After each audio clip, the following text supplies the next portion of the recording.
Hey everybody, welcome to the Glasses Push. My name's Chuck, and today we're talking about the novel Adjustment Day by Chuck Palahniuk.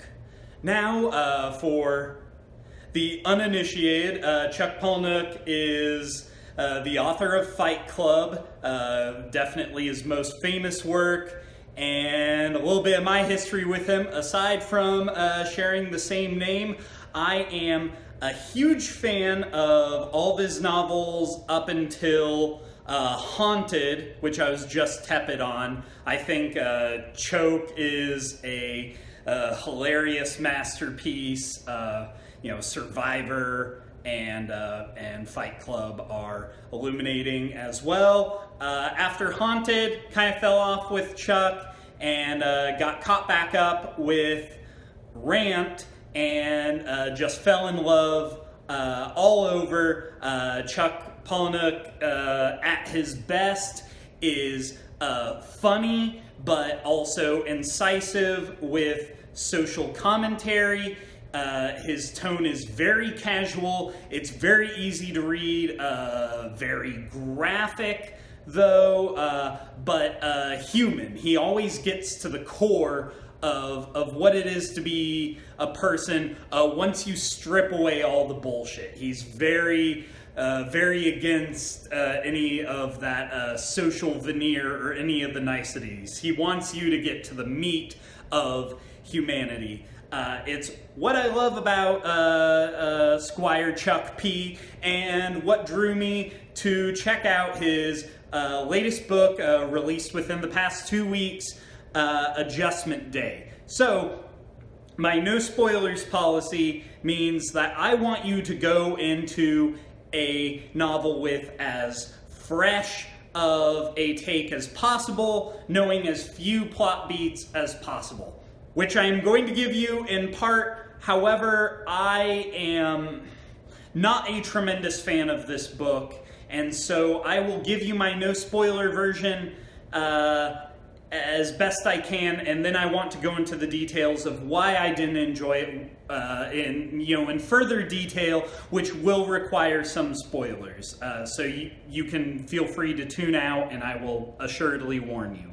So, Adjustment Day, at its core, is a social commentary that really tries to tackle a whole bunch. It has very lofty ambitions. It wants to talk about gender politics. It wants to talk about race relations, power struggles on a social caste level, as well as a government level, the pervasiveness and power as well of beliefs and ideas, both just in their viral form as well as literature. And there's probably some other bits of commentary that I'm missing, but you can hear from that very lofty goals. The issue is that the style of the novel is very much more an op-ed piece that is loosely dressed in a series of what-if vignettes, which is to say that the fiction is really always to serve the actual ideas that Chuck is trying to talk about. So, in essence, every scene is him trying to give his little editorial piece, and just whatever plot-wise is going on, whatever characters are there, are really incidental to the ideas. Which brings me to the main issue I have with this novel, that, you know what, there's definitely a place for loosely dressed essay as fiction. I am a huge Aldous Huxley fan, and The Island is very much that type of novel, where the island and the Monabirds are all just dressing for his theories and pontification on society. and government. I will say that there is more fiction in Adjustment Day. However, the failing is that the political ideas and all of the opinions that Chuck is trying to get across in his satirical fashion are not fully fleshed out.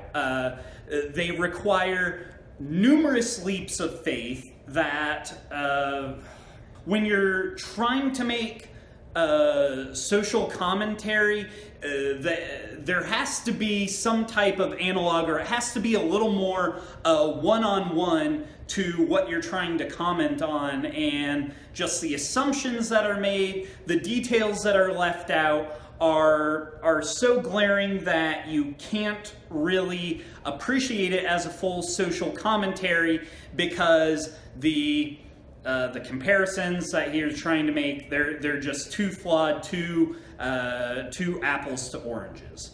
And so if on an ideological level this idea doesn't work, then you really have to go on the fiction. Is the story enjoyable? And it is, one, razor thin. It jumps around to likely no fewer than 6 or 7 distinct scenarios and character sets, and there is very little in the way of character development. Character just kind of represents one basic idea or viewpoint, which again is simply a fictional lens for Chuck to make his commentary. With the characterization being so thin, you can't really grab onto that. And with so many different threads over a relatively short novel, when you have all of these different threads and so little time really with each one, there is not much in the way of story or resolution. All of this said, I will say that Chuck, in terms of his actual writing style, is just as good as ever. There are elements that are incredibly funny. There are some really clever ideas in there. And just like in Fight Club, you have these really tremendous pull quotes that you could slap on your Facebook, or going back into the original days of Chuck P on your MySpace page, put it as a quote there, and it would be awesome. You would be the coolest kid in school. The style is very casual, very crude.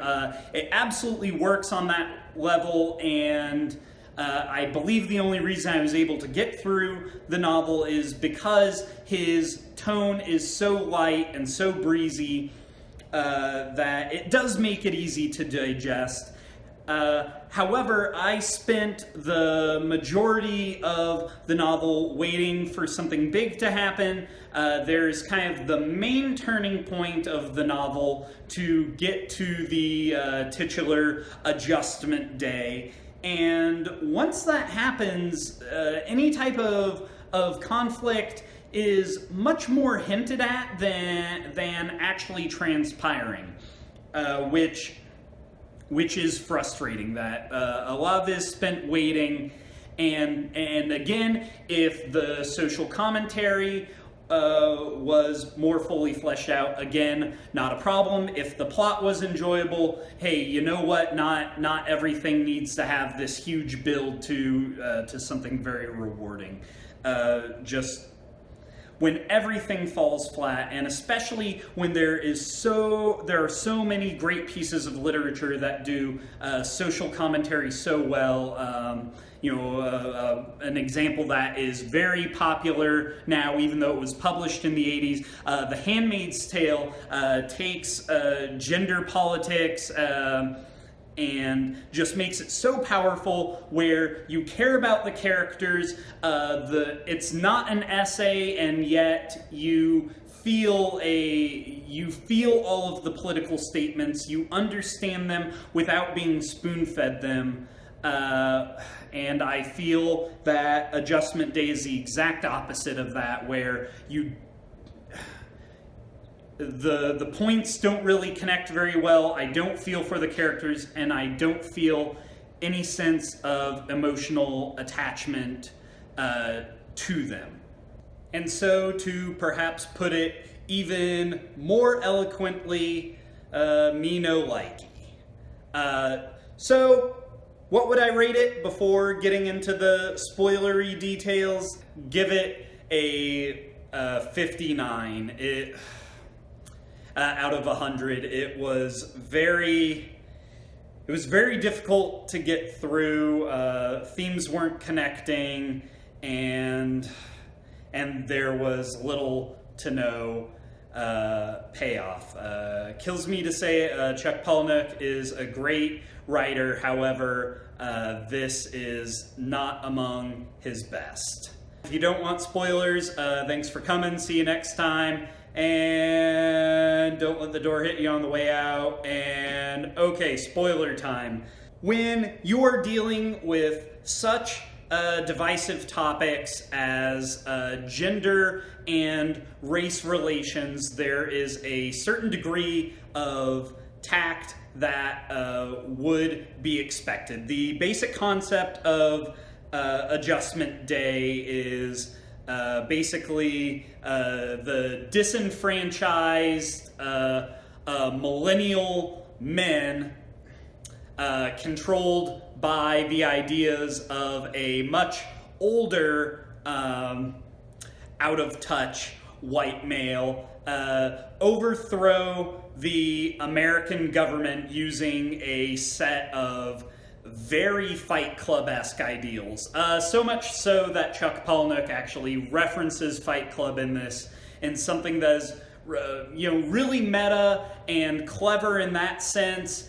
But the thing is that the book's ideas are not that much better fleshed out than Fight Club's, and for this book being heralded as kind of a response to the misinterpretation of Fight Club, there really isn't much more in this to defend it. So, going back, talking about these big ideas. So, America gets split into 3 groups. Caucasia, where straight white men and women go. Blacktopia, oh yeah, it's classy, folks, where African American men and women go. And then, this is good, Gasia, only homosexual Caucasians and blacks go.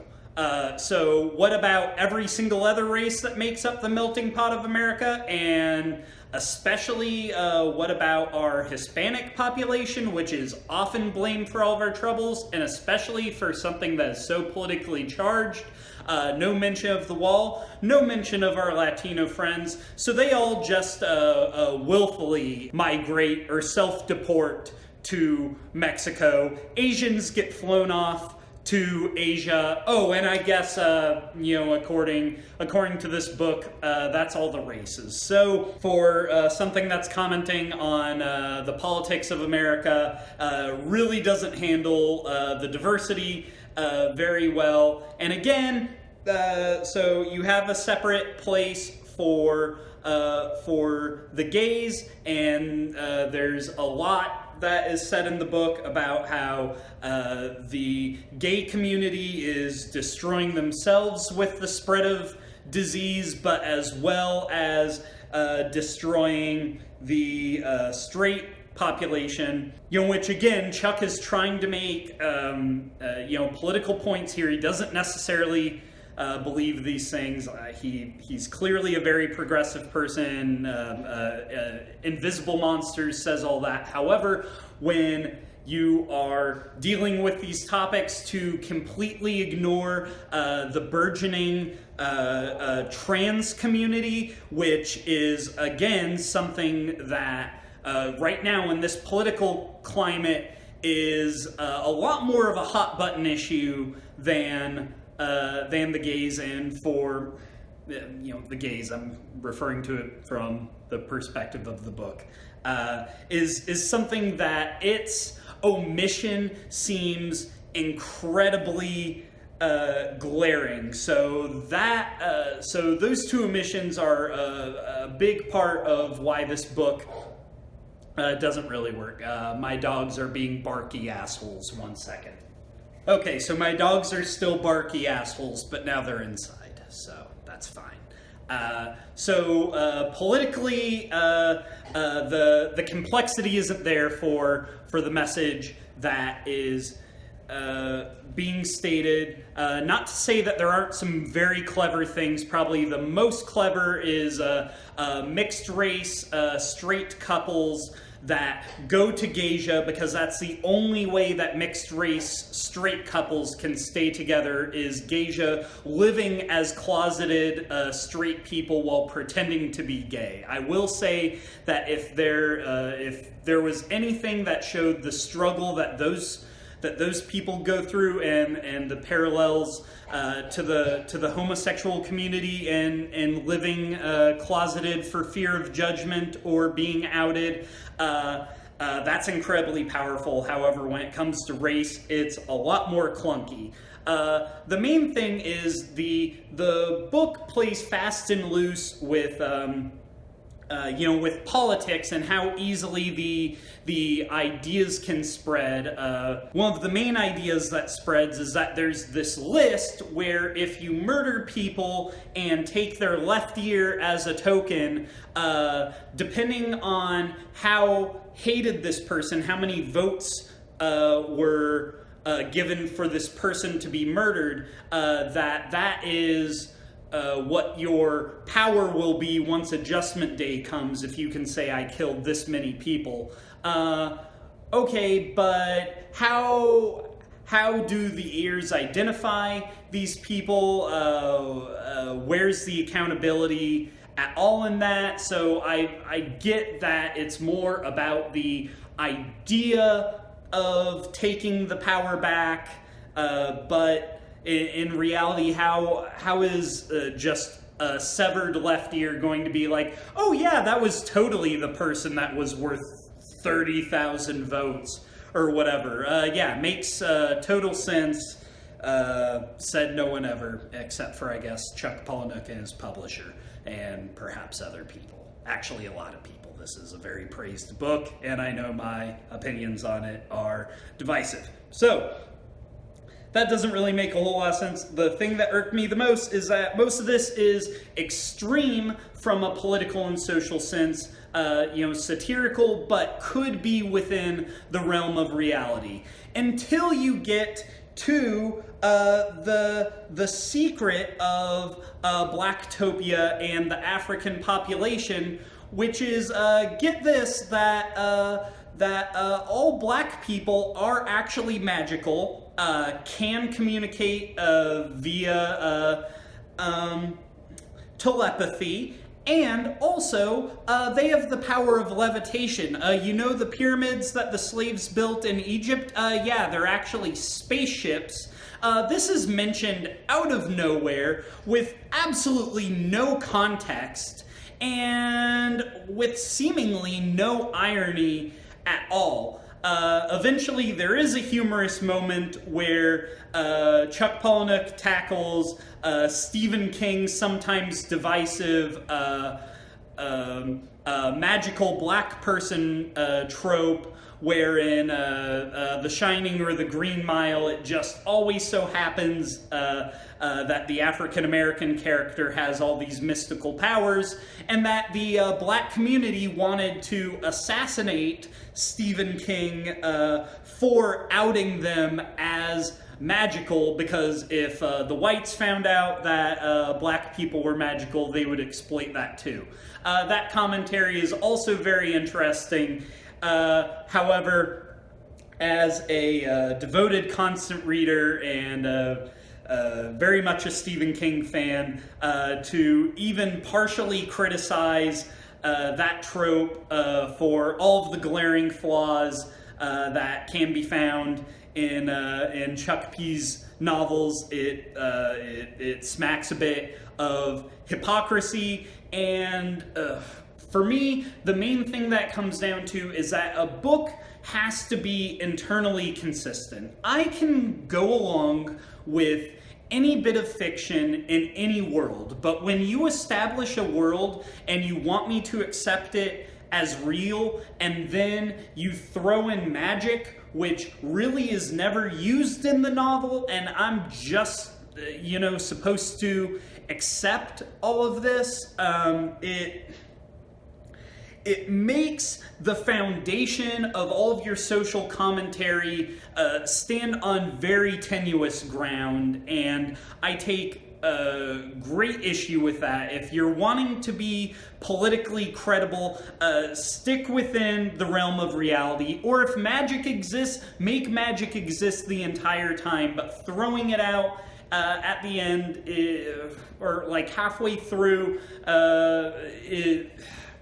is just absolutely ridiculous, and really makes it hard for me to accept all of these biting social criticisms that is being lobbed. And then at the end of the book, for not much to be resolved at all, which of course, yes, I get it, it's a complicated thing, can't really be resolved, things kind of go back to normal, but kind of not. The book throws out all these ideas, but doesn't really finalize them in any way, so you're met with something that is messy, inconsistent, not very well founded, not very strong from an essay point of view in terms of just lobbing arguments, and not very intriguing from a fiction point of view in terms of an intriguing story with any type of build or engaging characters. So again, that is why the book gets the low rating that it gets. So again, definitely check out some of Chuck P's other books. Fight Club. Fight Club is good, very, very short. Choke is definitely his most humorous and outlandish. And Rant, if you want to see how far he can push the envelope but come out with an incredible payoff, can't say enough great things about Rant. So thank you again so much for watching. Please comment any of your thoughts below, and until next time, glasses push out.